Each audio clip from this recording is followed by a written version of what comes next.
2 দিনের সফরে দুবাইয়ে প্রধান উপদেষ্টা অংশ নেবেন ওয়ার্ল্ড গভর্নমেন্ট সামিটে। বৈশ্বিক চ্যালেঞ্জ মোকাবেলায় তুলে ধরবেন বাংলাদেশের অবস্থান। এসিল্যান্ডের কাছে 4 বছর থেকে ঘুরতেছি। ভূমিদস্যুর চেহারা অনেক বড় দস্যু, তারা টাকা ছাড়া কোনো কাজ করতে চায় না। পদে পদে ভোগান্তি, টাকা ছাড়া নড়ে না ফাইল। ওয়ানিয়মের আখড়া সাব রেজিস্টার অফিস। দৃষ্টান্তমূলক সাজার নজির না থাকায় বেপরোয়া দুর্নীতির দুষ্ট চক্র। মোবাইলে কথা বলতে আন্তঃসংযোগ ফি বাবদ জমা 400 কোটি টাকা পড়ে আছে রবি ও বাংলালিংকের কাছে। নেটওয়ার্কের উন্নয়নের খরচের কথা থাকলেও করেনি রবি, নির্দেশনা না পাওয়ার দাবি। এবং ট্রাম্প পুতিনের 1.5 ঘন্টার ফোনালাপ, যুদ্ধের ইতি টানতে রাজি 2 নেতাই। সৌদিতে হতে পারে বৈঠক, জেলেনস্কির সঙ্গেও কথা বললেন মার্কিন প্রেসিডেন্ট।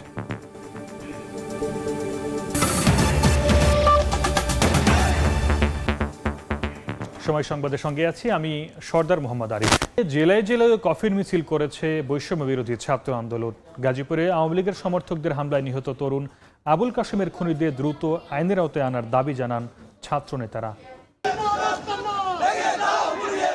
হাতে হাতে মশাল, কণ্ঠে ফ্যাসিবাদ রুখে দেওয়ার স্লোগান। বুধবার সন্ধ্যার পর জেলায় জেলায় প্রতিবাদের ঝড় তোলে বৈষম্য বিরোধী ছাত্র আন্দোলন। দাবি, আওয়ামী লীগ সমর্থকদের হামলায় নিহত তরুণ আবুল কাশেমের খুনিদের দৃষ্টান্তমূলক সাজা। আবুল কাশেমকে প্রতিবিপ্লবের প্রথম শহীদ উল্লেখ করে বিক্ষোভ মিছিল হয়েছে গাজীপুরে। ছাত্রলীগের মতো আওয়ামী লীগকেও নিষিদ্ধের দাবি জানানো হয় এ সময়। প্রধান কর্মসূচি হচ্ছে যে কারণে আমাদের শাহাদাত বরণ করলো আমাদের ভাই কাশেম, এই আওয়ামী ফ্যাসিজমের সকল নেতৃবৃন্দকে গ্রেফতার করতে হবে। দ্রুত সময়ের মধ্যে এদেরকে দৃষ্টান্তমূলক শাস্তি নিশ্চিত করতে হবে এবং আওয়ামী লীগকে নিষিদ্ধ করতে হবে ছাত্রলীগ যেভাবে নিষিদ্ধ করেছে।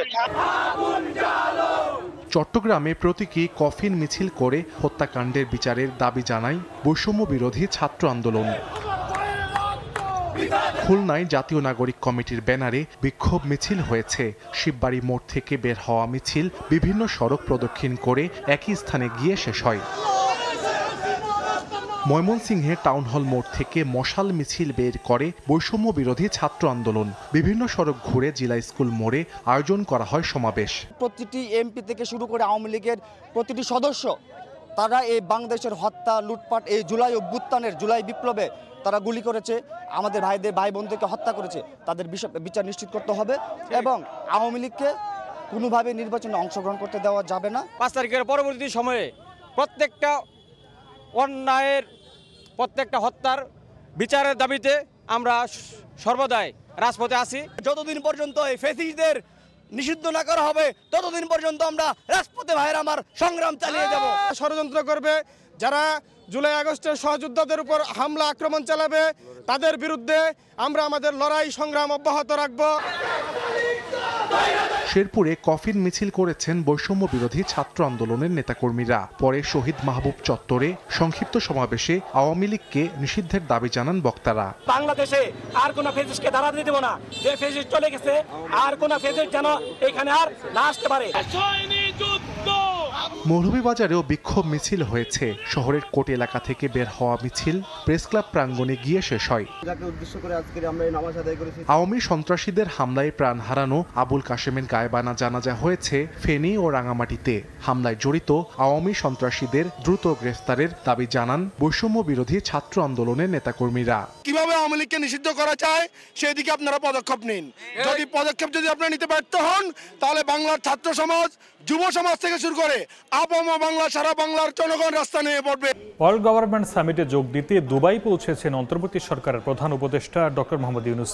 বুধবার স্থানীয় সময় রাত 11টায় তিনি সেখানে পৌঁছান। সংযুক্ত আরব আমিরাতের ক্রীড়ামন্ত্রী আহমেদ বেলহুইল আল ফালাসি ডক্টর ইউনূসকে দুবাইয়ে স্বাগত জানান। ওয়ার্ল্ড গভর্নমেন্ট সামিটে অংশগ্রহণের জন্য প্রধান উপদেষ্টাকে ধন্যবাদ জানান এবং গত 1 দশক ধরে দুবাইয়ে হওয়া আন্তর্জাতিকভাবে সমাদৃত এই সম্মেলনের বিষয়ে অবহিত করেন। এ সময় উভয় নেতা 2 দেশের মধ্যে ক্রীড়া ও সাংস্কৃতিক ক্ষেত্রে সম্ভাব্য সহযোগিতা বিনিময় সহ পারস্পরিক স্বার্থ সংশ্লিষ্ট বিষয়ে আলোচনা করেন।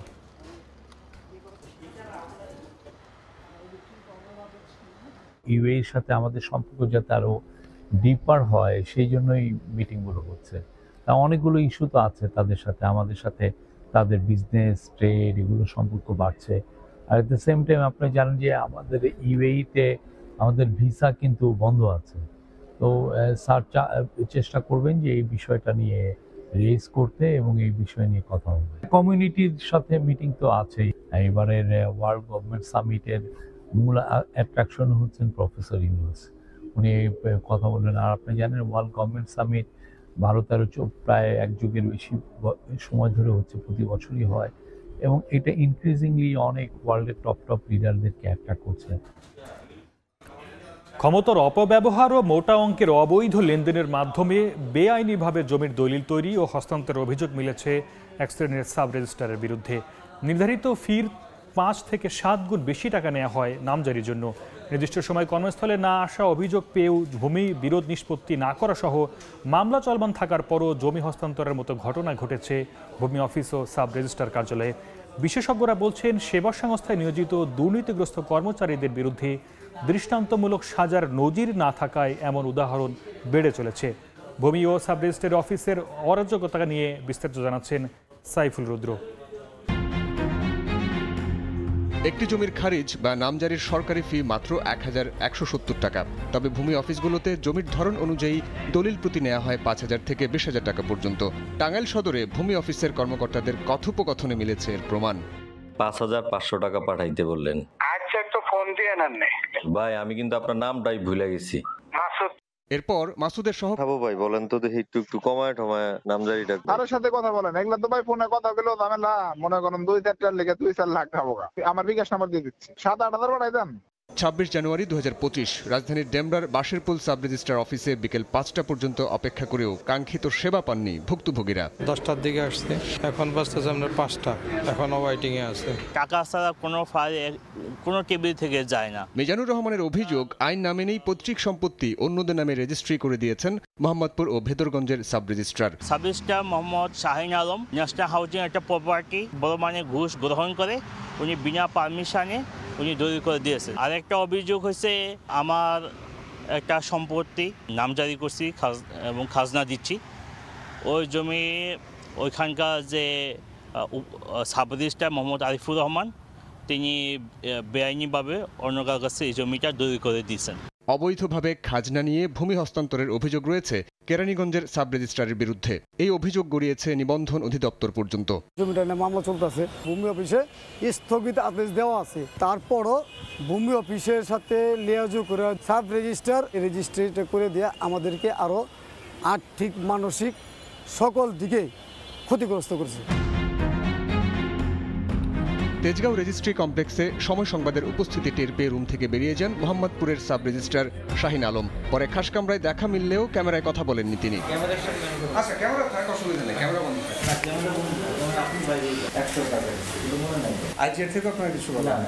শরীয়তপুরের ভেদরগঞ্জের তৎকালীন সাব রেজিস্ট্রার আরিফুর রহমানের বর্তমান কর্মস্থল চাঁদপুরের ফরিদগঞ্জ। অভিযোগের বিষয়ে তিনিও কথা বলেননি। আইনজীবীরা বলছেন, ভূমি রেজিস্ট্রেশন আইনে সাব রেজিস্ট্রারদের দায় মুক্তি দেয়ায় চাইলেও জবাবদিহিতা নিশ্চিত করা যায় না। সেকশন 86 এখানে আবার বলে দিয়েছে যে যদি সরল বা সহজ বিশ্বাসে যদি তিনি এই রেজিস্ট্রেশনটা করে থাকেন তাহলে সেক্ষেত্রে তার বিরুদ্ধে কোনো আইনগত ব্যবস্থা গ্রহণের সুযোগ থাকবে না। তো এই সেকশনটা তাদেরকে একটা দায় মুক্তি দিয়েছে। টিআইবির নির্বাহী পরিচালক ডক্টর ইফতেখারুজ্জামান জানান, যারা দুর্নীতি দূর করবেন তারাও কোনো না কোনোভাবে এই অন্যায়ের সুবিধাভোগী। ভূমি নিবন্ধনের ক্ষেত্রে যে অনিয়ম দুর্নীতি সেটি একেবারে আপাতমস্তক প্রাতিষ্ঠানিক রূপ লাভ করেছে। যাদের উপরে অর্পিত দায়িত্ব এটা প্রতিরোধ করার, তারাই কিন্তু এর ফলে লাভবান, সুবিধাভোগী, অংশীদার, এবং যার ফলে এই ধরনের একটা বিচারহীনতা এখানে প্রতিষ্ঠিত হয়ে গেছে। ভূমি ব্যবস্থাপনা পুরোপুরি ডিজিটাল ও দুর্নীতিবাজদের দৃষ্টান্তমূলক সাজা নিশ্চিত করা গেলে নাগরিকরা কাঙ্ক্ষিত সেবা পাবেন বলে মত টিআইবির। সাইফুল রুদ্র, সময় সংবাদ, ঢাকা। বছরের পর বছর যায়, কিন্তু কমে না নওগাঁ ভূমি অফিসের বিড়ম্বনা। খাজনা খারিজ থেকে শুরু করে সব ধরনের সেবা পেতে জিম্মি থাকতে হয় প্রভাবশালী দালাল চক্রের কাছে। ভুক্তভোগীদের অভিযোগ, পদে পদে লাগে টাকা, না হলে আটকে থাকে ফাইল। জেলা প্রশাসক বলছেন, হয়রানি ও দালাল মুক্ত করতে ভূমি অফিসে বাড়ানো হয়েছে নজরদারি। আর রকির রিপোর্ট, ছবি তুলেছেন রকিবুল ইসলাম। কমিশনার ওখানে উনি আবার কাটে দিলে এসিল্যান্ড স্যারের কাছে বিচারের জন্য। এসিল্যান্ডের কাছে 4 বছর থেকে ঘুরতেছি।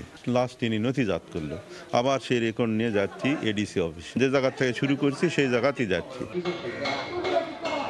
2009 সালে ভূমি সেবা নেওয়ার আবেদন করা নওগাঁ সদর উপজেলার আবু তালেবের ভোগান্তির এ দীর্ঘশ্বাস শুধু তার একার নয়, সেবা নিতে আসা একাধিক ভুক্তভোগী ভূমি অফিসের নানা অনিয়ম আর অব্যবস্থাপনার শিকার হয়ে ঘুরছেন দিনের পর দিন। অভিযোগ রয়েছে অফিস কর্মকর্তাদের নিয়োজিত দালালের বাইরে কাগজ জমা দিলেই অন্তহীন সমস্যায় ফাইল চাপা থাকে দিনের পর দিন। জমির খাজনা প্রদান, নামজারি সহ নানা ভূমি সেবা সহজ করতে চালু রয়েছে অনলাইন কার্যক্রম। ভুক্তভোগীদের অভিযোগ সার্ভার জটিলতা সহ নানা সমস্যা দেখিয়ে বাড়তি অর্থ না দিলে মেলে না কোনো সেবা। ভূমি দস্যুর চেয়ে অনেক বড় দস্যু, তারা টাকা ছাড়া কোনো কাজ করতে চায় না এবং বিভিন্ন অজুহাত দেখায়। ওনারা বলে যে না এখনো পর্যন্ত তদন্ত চলতেছে, অথবা বলতেছে যে এটা অমুকের আইডিতে আছে, অমুকের আইডি থেকে পরে আবার আসা শুনলাম তো অমুকের আইডিতে গেছে। প্রত্যেকটা ভূমি অফিসকে জিম্মি করে সাধারণ মানুষের কাছ থেকে অনৈতিকভাবে এবং ভয়ভীতি প্রদর্শন করে ব্যাপক হারে টাকা আত্মসাৎ করে। তবে সেবা গ্রহীতাদের কোনো হয়রানি করা হচ্ছে না দাবি ভূমি কর্মকর্তাদের। পাবলিক আর এখানে আমার আসার কোনো প্রশ্নই নাই গো, আবেদন করবে মিউটেশন হয়ে যাচ্ছে, বাইরে থেকে আপনার অন্য আবেদন করলেন, আমার খাজনারও আবেদন করতে হচ্ছে না, এখন অটো হয়ে যাচ্ছে সব। জেলা প্রশাসক বলছেন হয়রানি ও দালাল মুক্ত করতে ভূমি অফিসে বাড়ানো হয়েছে নজরদারি। ভূমি মালিকরা যদি নিজেরা উদ্যোগী হয় তাহলে তো দালালদের কাছে যাওয়ার কিংবা আমাদের ভূমি কর্মকর্তাদের নিকট ইউনিয়ন ভূমি অফিসগুলোতে কাউরের কাছে বিন্দুমাত্র কোনো অন্যায় সুবিধা দিয়ে কাজ করার কোনো সুযোগ নেই। অফিস সূত্র জানায় জেলার 99টি ইউনিয়নে ভূমি সেবার অফিস রয়েছে 61টি, আর বিগত অর্থ বছরে ভূমি সেবা খাত থেকে প্রায় 13.5 কোটি টাকা রাজস্ব আদায় করেছে সরকার। এমআর রকি, সময় সংবাদ, নওগাঁ। সময় সংবাদে আরও থাকছে, নিলামের ঘোষণায় টনক পড়ল আমদানিকারকদের। চট্টগ্রামে এক সপ্তাহে 36টি গাড়ি ছাড়, আরও 14টি আবেদন জমা, সরকারের কোষাগারে 10 কোটি টাকা।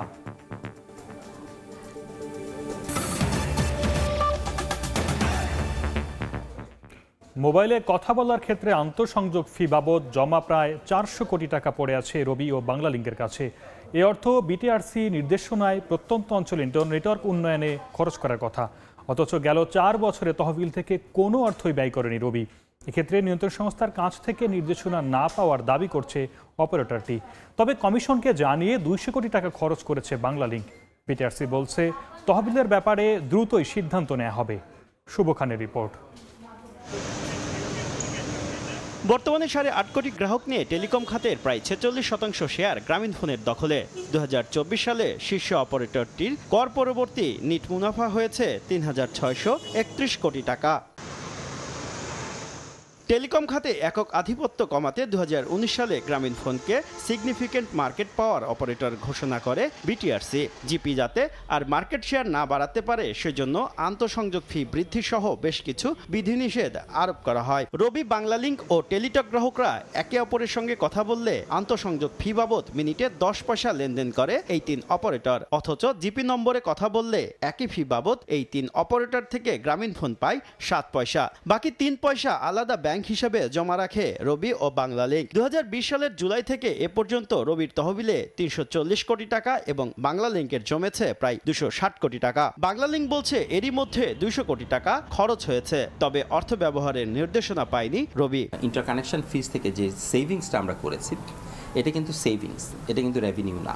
এটাকে রেভিনিউ দেখানোর কোনো সুযোগ নেই, কিন্তু অনেকটা বাধ্য হয়ে আমরা আরেকটা ফান্ড থেকে টাকা ট্রান্সফার করে আরেকটা ফান্ডে আমরা রেখেছি ওই ডিরেক্টিভটা কমপ্লাই করার জন্য। যে কোনো জায়গায় খরচ করতে পারবো না, ওদের পারমিশন নিয়ে খরচ করতে হবে এবং কোন জায়গায় খরচ করতে হবে, এটা অ্যাকচুয়ালি হাস্যকর। বিটিআরসির চেয়ারম্যান বলছেন নির্দেশনা মেনে অর্থ খরচ করতে হবে অপারেটর দুটিকে। ওনাদের টাকাই ওনাদেরকেই দেওয়া হচ্ছে, কিন্তু যত্রতত্র খরচ না করে তাদেরই নেটওয়ার্ক উন্নয়নে যেন কোয়ালিটি অফ সার্ভিস, গ্রাহকের এক্সপিরিয়েন্স এটা যেন উন্নত হয়। বর্তমানে বাংলালিংকের গ্রাহক সংখ্যা প্রায় 4 কোটি, আর 5.5 কোটির বেশি গ্রাহককে সেবা দিচ্ছে রবি।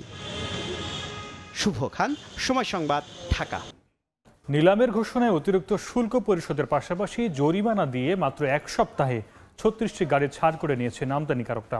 এতে সরকার রাজস্ব পেয়েছে 10 কোটি টাকার বেশি। এছাড়া আরও 14টি গাড়ি ছাড় করানোর আবেদন জমা পড়েছে কাস্টমসের কাছে, অথচ বছরের পর বছর এসব গাড়ি ছাড় না করে বন্দর শেডে ফেলে রেখেছিলেন সেই আমদানিকারকরাই। শাখাউত তীব্র ক্যামেরায় বিস্তারিত জানাচ্ছেন কমল দে। কয়েক বছর ধরে চট্টগ্রাম বন্দরের কাজ শেডে পড়ে থাকা এসব গাড়ির মধ্যে 100টিকে নিলামে বিক্রির চূড়ান্ত সিদ্ধান্ত নিয়ে সমস্ত প্রক্রিয়া সম্পন্ন করেছিল চট্টগ্রাম কাস্টম হাউস। কিন্তু নিলাম শুরুর ঠিক আগ মুহূর্তে অতিরিক্ত শুল্ক ও জরিমানা দিয়ে 36টি গাড়ি ছাড় করে নিয়েছেন আমদানিকারকরা।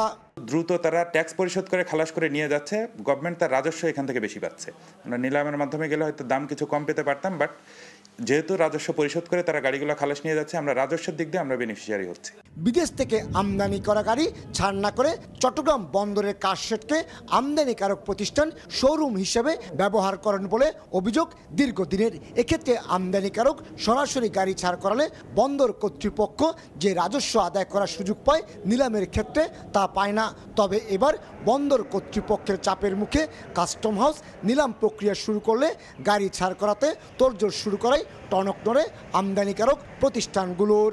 প্রকৃত মালিক ডেলিভারি নেয় তখন সে আমাদেরকে স্টোর রেন্টটা দিয়ে যায়, কিন্তু যখন আরেকজন থার্ড পার্টি অকশন করে ডেলিভারি নিয়ে যায় তখন আসলে সে স্টোর রেন্ট দেয় না, সে কাস্টমসকে তার যে বিড ভ্যালু সেটা দেয়। টেন্ডার বা ই অকশন যেটা আমরা বলি, লাইভে চলে যাওয়া, সেখানে চলে গেলে তখন আর তার এটা নেওয়ার কোনো সুযোগ থাকবে না, তখন সে জরিমানা দিয়েও সেটা তার নেওয়ার সুযোগ থাকবে না। এই কারণে তখন যদি সর্বোচ্চ যে বিডার তার অনুকূলে গাড়ি বা পণ্য ছাড়করণ করতে হবে। ছাড় করা গাড়ির মধ্যে রয়েছে 16টি হাইব্রিড কার, 11টি মাইক্রোবাস, 8টি দামি জিপ এবং 1টি ডবল কেবিন পিকআপ। এতে রাজস্ব আদায় হয়েছে অন্তত 10 কোটি টাকা। এছাড়া কাস্টম হাউস 24 লাখ টাকা জরিমানা আদায় করে। এর বাইরে 13টি হেভাল ব্র্যান্ডের প্রাইভেট কার সহ মোট 14টি গাড়ি ছাড় করাতে কাস্টম হাউসের কাছে আবেদন জানিয়েছেন আমদানিকারক। অনেক বেশি পড়ে যাওয়ার কারণে ডিউটি এবং ইউরোপীয় ওখানে কিনা হিসেবে যখন যোগ করে তখন দেখি যে গাড়িটা বর্তমানে চালানোর উপযুক্ত হয় না, ওই দামে চালানো যায় না। সে যায় না বিদায় ওরা যা কিনছে সেটা লস করে অন্তত ডিউটি পেমেন্ট না করে গাড়িগুলো অকশনে দিয়ে দিচ্ছে। আমদানির 30 দিনের মধ্যে গাড়ি ছাড় করা না হলে নিলামে বিক্রির জন্য কাস্টমসের কাছে বাই পেপার হস্তান্তর করে বন্দর কর্তৃপক্ষ। নিলামের হাক ডাক শুনেই 1 সপ্তাহের মধ্যে ছাড় করে নেওয়া হয়েছে 36টি গাড়ি। আরও 14টি গাড়ি ছাড় হওয়ার অপেক্ষায় রয়েছে। তবে ছাড় হচ্ছে না দ্বাদশ সংসদের পালিয়ে যাওয়া 41 জন সংসদ সদস্যের জন্য বিদেশ থেকে আমদানি করা এসব পাজেরো গাড়ি। আর তাই শেষ পর্যন্ত এসব গাড়ি নিলামে বিক্রির সিদ্ধান্ত নিয়েছে চট্টগ্রাম কাস্টম হাউস। চট্টগ্রাম বন্দরে কাজশেড থেকে কমল দে, সময় সংবাদ। অবিশ্বাস্য হলেও সত্য, রেলের মতো ভারী যানবাহনের যন্ত্রাংশ তৈরি হচ্ছে খোদ যশোরে। শুধু তাই নয়, তৈরি হচ্ছে শিল্প কারখানায় ব্যবহৃত বিভিন্ন মেশিনের যন্ত্রাংশও। দক্ষিণের এই জেলায় 500 প্রতিষ্ঠানে সব পণ্য তৈরি হওয়ায় কমেছে আমদানি, সাশ্রয় হচ্ছে 600 কোটি টাকা সমমূল্যের বৈদেশিক মুদ্রা। সরকারের পৃষ্ঠপোষকতার অনুরোধ করে আলাদা শিল্প পার্ক স্থাপনের দাবি উদ্যোক্তাদের। আবুল কালাম আজাদের ছবি ও জুয়েল মৃধার তথ্য নিয়ে রিপোর্ট। যশোর শহরতলির রাজারহাট রিপন ইঞ্জিনিয়ারিং ওয়ার্কশপে তৈরি হচ্ছে রেলের বিভিন্ন যন্ত্রাংশ। আগে যা আমদানি করা হতো, শুধু তাই নয়, এখানে আরো তৈরি হচ্ছে পাথর ও ইট ভাঙা মেশিন সহ গাড়ির যন্ত্রাংশ। এমন 5 শতাধিক প্রতিষ্ঠানে নিয়মিত তৈরি হচ্ছে বিভিন্ন ধরনের যন্ত্রাংশ। শিল্পের দরকারি এসব যন্ত্রাংশের চাহিদা মেটাতে আগে আমদানি ছিল ভরসা। যশোরের হালকা প্রকৌশলী শিল্প কারখানা সেই চাহিদা মেটাতে সহায়তা করছে। এখানে তৈরি হচ্ছে 2 শতাধিক যন্ত্রাংশ। দেশ জুড়ে আছে ব্যাপক চাহিদা। রেলের সাসপেন্ড টিউব তৈরি করি, তারপরে আমরা এক্সেল ক্যাপ তৈরি করি, আমরা সিলিন্ডার তৈরি করি, বিভিন্ন আইটেমের মাল তৈরি করি। আমরা এখান থেকে বিভিন্ন মেশিন তৈরি করছি এবং বিভিন্ন কৃষি পার্টস তৈরি করছি, বিভিন্ন কৃষি মেশিনারি তৈরি করছি, যা দিয়ে দেশের আমরা 60% চাহিদা পূরণ করছি। এইগুলো ধরেন আগে বাইরের থেকে আনা লাগতো, আমরা এখন 90% আমাদের দেশেই করা সম্ভব।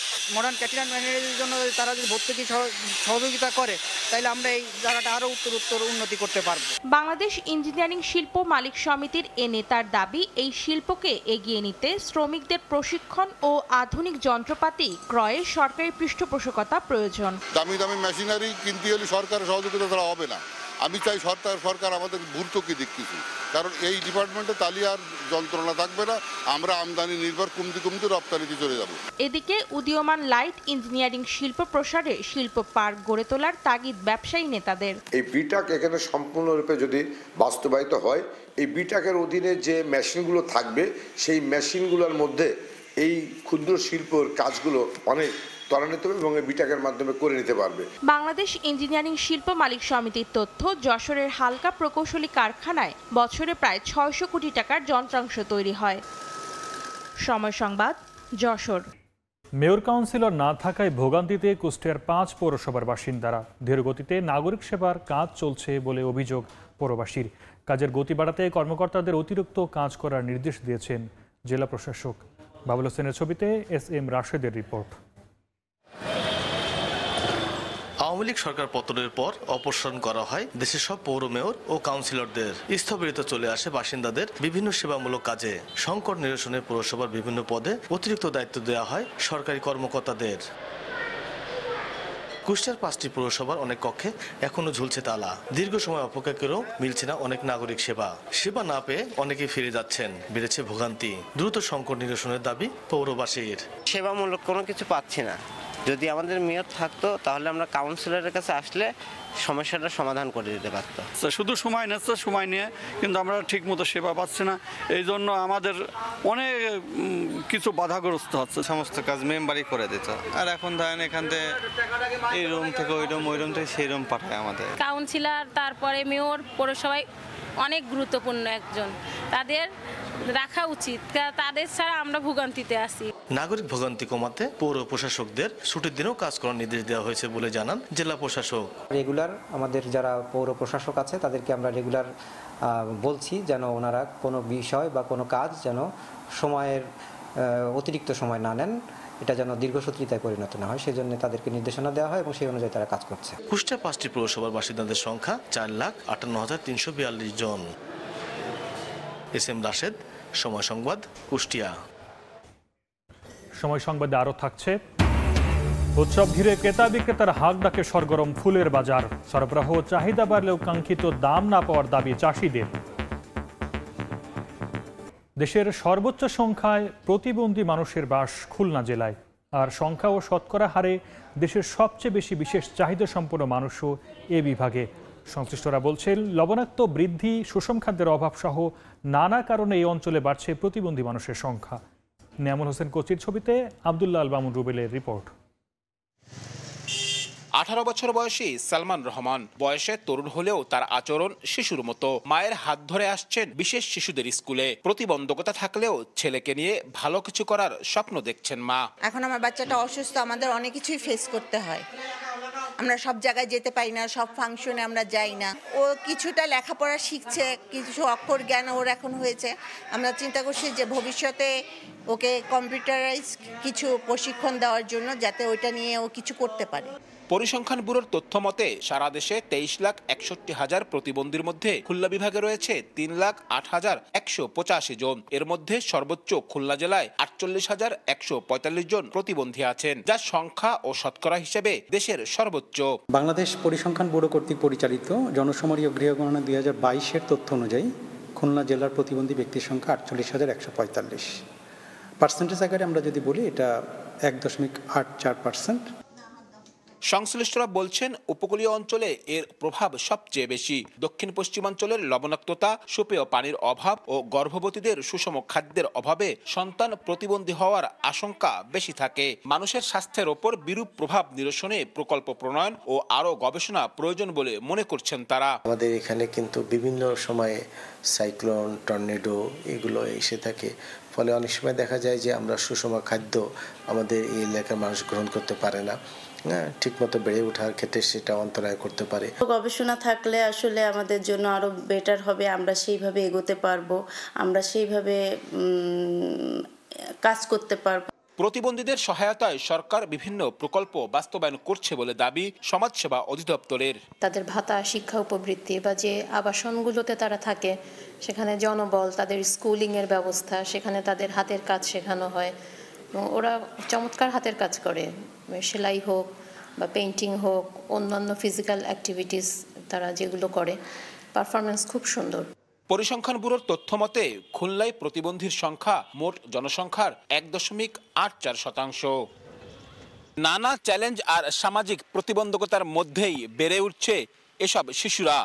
আপনার আমার একটু সহযোগিতা পেলেই এরাই হয়ে উঠতে পারে দেশের মানব সম্পদ। আব্দুল্লাহ আল মামুন রুবেল, সময় সংবাদ, খুলনা। বসন্ত, ভালোবাসা ও মাতৃভাষা দিবস সামনে রেখে জমে উঠেছে ফুলের বাজারের বেচাকেনা। তবে কাঙ্ক্ষিত দাম মিলছে না বলে দাবি চাষিদের। ফুল ব্যবসায়ীরা বলছেন, সারা বছর হিসাব মেলালে লোকসানে থাকবেন তারা। গোলাপ, গ্লাডিওলাস, জারবেরা, চন্দ্রমল্লিকা, জিপসি ও গাঁদা নামে বাহারি ফুল। পয়লা ফাল্গুন ও বিশ্ব ভালোবাসা দিবসকে সামনে রেখে শেষ মুহূর্তের বেচাকেনায় ব্যস্ত যশোরের গদখালির ফুল চাষিরা। বৃহস্পতিবার ভোর থেকে হাঁকডাকে চলে বেচাকেনা। প্রকারভেদে প্রতি পিস ফুল বিক্রি হচ্ছে 3 টাকা থেকে 10 টাকা পর্যন্ত। জিপসি প্রতি তোলা 10 টাকা। গাঁদা ফুল প্রতি হাজার 450 টাকা দরে কিনছেন ক্রেতা। তবে কাঙ্ক্ষিত দাম মিলছে না বলে দাবি কৃষকের। সারা বছর যেটা আশা করে থাকি ভাই, 14 ফেব্রুয়ারি, 21 ফেব্রুয়ারি কিভাবে বলতে পারছি না, কিন্তু 14 ফেব্রুয়ারি আমরা ফুল ধরা ভাই। 1.5 বিঘে গেল লাগাইছি, প্রায় 50-60 হাজার টাকা খরচ, মাত্র 16,000 টাকা ক্যাশ পাইছি। যেভাবে আমরা আশাবাদী ছিলাম যে বাজারটা খুব ভালো যাবে, কিন্তু বিভিন্ন পরিস্থিতির কারণে বাজারটা খুব খারাপ অবস্থা। বিক্রি না হলে রাস্তায় ফেলাই দিয়ে যেতে হবে, এবার চাষিদের খরচের টাকা উঠছে না। ফুল ব্যবসায়ীদের দাবি, নানা কারণে এবছর ফুলের দাম কম। তবে সারা বছরের হিসাব মেলালে লোকসানে থাকবেন না চাষিরা। আমাদের যে টার্গেটটা ছিল একটা বছরের সিজনে আমরা কত টাকার ফুল বিক্রি করবো, হয়তো আমাদের আশাটা টার্গেটটা পূর্ণ হবে না, কিছুটা কম হবে আর কি দাম। এভারেজ একটা হিসাব করে দেখছি যে টোটাল বছর হিসাব করে আমার মনে হয় ইনশাল্লাহ চাষিরা ক্ষতিগ্রস্ত হবে না। এদিকে আলুর জেলাখ্যাত মুন্সিগঞ্জে জারবেরা ফুল চাষে এসেছে সফলতা। টঙ্গিবাড়ি উপজেলার পুরাপাড়া গ্রামে বাণিজ্যিকভাবে চাষ হচ্ছে নান্দনিক এই ফুল। গাছ থেকে তোলার 8 থেকে 15 দিন পর্যন্ত সতেজ থাকে জারবেরা। কনক আজাদ, সময় সংবাদ। ইউক্রেন যুদ্ধ বন্ধে আলোচনায় বসতে রাজি হয়েছে রাশিয়া। বুধবার মার্কিন প্রেসিডেন্ট ডোনাল্ড ট্রাম্পের সঙ্গে প্রায় 1.5 ঘন্টা ব্যাপী ফোনালাপ করেছেন ভ্লাদিমির পুতিন। দীর্ঘ এই আলোচনা ফলপ্রসূ হয়েছে বলে জানিয়ে সামাজিক যোগাযোগ মাধ্যমে পোস্ট করেছেন ট্রাম্প। যুদ্ধবন্ধের আলোচনা শুরু করতে সৌদি আরবে 2 নেতার বৈঠক হতে পারে বলে জানা গেছে। এদিকে পুতিনের সঙ্গে কথা বলার কিছুক্ষণ পরই জেলেনস্কির সঙ্গে ফোনালাপ করেন মার্কিন প্রেসিডেন্ট। যুক্তরাষ্ট্র থেকে হাসিউজ্জামান সাকির রিপোর্ট। যুক্তরাষ্ট্র রাশিয়ার সম্পর্কে টানাপোড়েন বেশ পুরনো। দীর্ঘদিনের শীতল সম্পর্কের বরফ যেন গলতে শুরু করেছে। অবশেষে দীর্ঘ নীরবতার পর হোয়াইট হাউস আর ক্রেমলিনের মধ্যে আবারও যোগাযোগ শুরু হয়েছে। বুধবার রাশিয়ার প্রেসিডেন্ট ভ্লাদিমির পুতিনের সঙ্গে টেলিফোনে কথা বলেন মার্কিন প্রেসিডেন্ট ডোনাল্ড ট্রাম্প। দীর্ঘ 1.5 ঘন্টার কথোপকথনের বড় সময় জুড়েই ছিল রাশিয়া ইউক্রেন সংঘাত প্রসঙ্গ। পরে ট্রাম্প জানান, ইউক্রেন যুদ্ধ বন্ধের আলোচনা শুরুর বিষয়ে একমত হয়েছেন তারা। রুশ প্রেসিডেন্টের সাথে আলাপের পর ইউক্রেনের প্রেসিডেন্ট ভলোদিমির জেলেনস্কির সঙ্গেও টেলিফোনে কথা বলেন ট্রাম্প। জেলেনস্কি জানান, যুদ্ধবন্ধ ও শান্তি প্রতিষ্ঠায় একটি স্থায়ী সমাধানে তিনি মার্কিন প্রেসিডেন্টের সাথে কাজ শুরু করেছেন। আর ট্রাম্প বলেন, 2 নেতার সাথেই ফলপ্রসূ আলোচনা হয়েছে তার। We had a great call and it lasted for a long time. আমাদের একটা দারুণ ফোনালাপ হয়েছে এবং সেটা 1 ঘন্টারও বেশি সময় ধরে চলেছে। প্রেসিডেন্ট জেলেনস্কির সাথেও আমার খুব একটা ভালো ফোনালাপ হয়। আমার মনে হয় আমরা শান্তির পথে এগিয়ে যাচ্ছি। প্রেসিডেন্ট পুতিন এবং প্রেসিডেন্ট জেলেনস্কি শান্তি চান। আমি শুধু দেখতে চাই মানুষ হত্যা বন্ধ হোক। এর আগে বুধবার মার্কিন প্রতিরক্ষা মন্ত্রী পিট হেগসেথ ইউক্রেনের ন্যাটোতে যোগদানকে অবাস্তব বলে মন্তব্য করেন। বলেন, যুক্তরাষ্ট্রের প্রাধান্য এখন নিজের সীমান্ত সুরক্ষা ও চীনকে মোকাবেলা করা, তাই ইউরোপ কিংবা ইউক্রেনের নিরাপত্তাকে অগ্রাধিকার দেবেন না তারা। দ্বিতীয়বার যুক্তরাষ্ট্রের ক্ষমতায় ফিরেই ট্রাম্প বলেছিলেন তিনি রাশিয়া ইউক্রেনের মধ্যে যুদ্ধের অবসান চান। 1 মাস যেতে না যেতেই সেই প্রতিশ্রুতি বাস্তবায়নে উদ্যোগ নিলেন মার্কিন প্রেসিডেন্ট। হাসানুজ্জামান সাকি, সময় সংবাদ, যুক্তরাষ্ট্র। মার্কিন প্রেসিডেন্ট ডোনাল্ড ট্রাম্পের সঙ্গে দ্বিপক্ষীয় বৈঠকে যোগ দিতে ওয়াশিংটনে পৌঁছেছেন ভারতের প্রধানমন্ত্রী নরেন্দ্র মোদী। বৃহস্পতিবার সামাজিক যোগাযোগ মাধ্যমে এক পোস্টে তথ্য জানান মোদী। নতুন মার্কিন প্রেসিডেন্ট হোয়াইট হাউসে ক্ষমতায় আসার পর এটি মোদীর প্রথম যুক্তরাষ্ট্র সফর। সফরকালীন হোয়াইট হাউসের বিপরীতে অবস্থিত ব্লেয়ার হাউসে অবস্থান করবেন তিনি। প্রধানমন্ত্রীর আগমনে ব্লেয়ার হাউসের বাইরে প্রবাসী ভারতীয়রা তাকে স্বাগত জানান। ট্রাম্পের আমন্ত্রণে 2 দিনের এই যুক্তরাষ্ট্র সফরে আঞ্চলিক ও আন্তর্জাতিক নানা বিষয়ে আলোচনা হওয়ার কথা রয়েছে। এবছর পবিত্র হজ পালনে সৌদি আরবের নাগরিক ও দেশটিতে বসবাসরত প্রবাসীদের জন্য বেশ কিছু শর্ত ও নির্দেশনা জারি করেছে সৌদি হজ ও উমরা মন্ত্রণালয়। যারা একবারও হজ পালন করেনি শুধুমাত্র তাদের রেজিস্ট্রেশন প্রাধান্য পাবে এবার। এছাড়া পবিত্র হজের জন্য রেজিস্ট্রেশন করতে হলে সৌদি ন্যাশনাল কার্ড অথবা প্রবাসীদের রেসিডেন্সিয়াল কার্ডের মেয়াদ জিলহজ মাসের 10 তারিখ পর্যন্ত থাকা বাধ্যতামূলক করা হয়েছে। সৌদি আরব থেকে আরিফুর রহমানের প্রতিবেদন। সৌদি আরবের নাগরিক ও দেশটিতে বসবাসরত বিভিন্ন দেশের প্রবাসীদের জন্য পবিত্র হজ পালনের ক্ষেত্রে বেশ কিছু শর্ত ও নির্দেশনা জারি করেছে সৌদি হজ ও ওমরা মন্ত্রণালয়। নির্দেশনায় বলা হয়েছে যারা একবারও হজ পালন করেননি কেবল তাদের রেজিস্ট্রেশন প্রাধান্য পাবে এবার। তবে হজ যাত্রীদের গাইডের জন্য এই শর্ত শিথিল থাকবে। পবিত্র হজ পালনের জন্য রেজিস্ট্রেশন করতে হলে সৌদির ন্যাশনাল কার্ড অথবা প্রবাসীদের রেসিডেন্সি কার্ডের মেয়াদ জিলহজ মাসের 10 তারিখ পর্যন্ত থাকার নির্দেশনা দেওয়া হয়েছে। কেউ ভুল তথ্য দিলে তার রেজিস্ট্রেশন পুরোপুরি বাতিল করা হবে বলে জানানো হয়েছে। আর হজের প্রোগ্রাম শুরু হওয়ার পর কেউ যদি হজ করতে না চান তবে তাদের পরিশোধিত অর্থ ফেরত দেওয়া হবে না বলে নিয়মে বলা হয়েছে। সৌদি কর্তৃপক্ষ জানিয়েছে হজযাত্রীদের স্বাস্থ্য ও নিরাপত্তা নিশ্চিত করতে কঠোর নিয়ম অনুসরণ করতে হবে। পবিত্র স্থানগুলোতে যাওয়ার সময় চলাচল, জড়ো হওয়া ও থাকার স্থান সংক্রান্ত সব নির্দেশনা মেনে চলা বাধ্যতামূলক করা হয়েছে। আর এই নির্দেশনা না মানলে শাস্তিমূলক ব্যবস্থা নেওয়া হতে পারে বলে সতর্ক করা হয়েছে। হজযাত্রীদের সুরক্ষা নিশ্চিত করতে এসব নতুন শর্ত ও নির্দেশনা প্রণয়ন করা হয়েছে বলে জানিয়েছে সৌদি কর্তৃপক্ষ। আরিফুর রহমান, সময় সংবাদ, সৌদি আরব।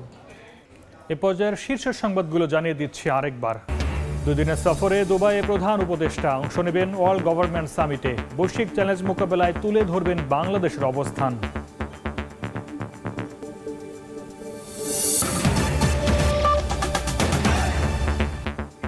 এই ছিল সময় সংবাদে, সঙ্গে থাকুন সময়ের।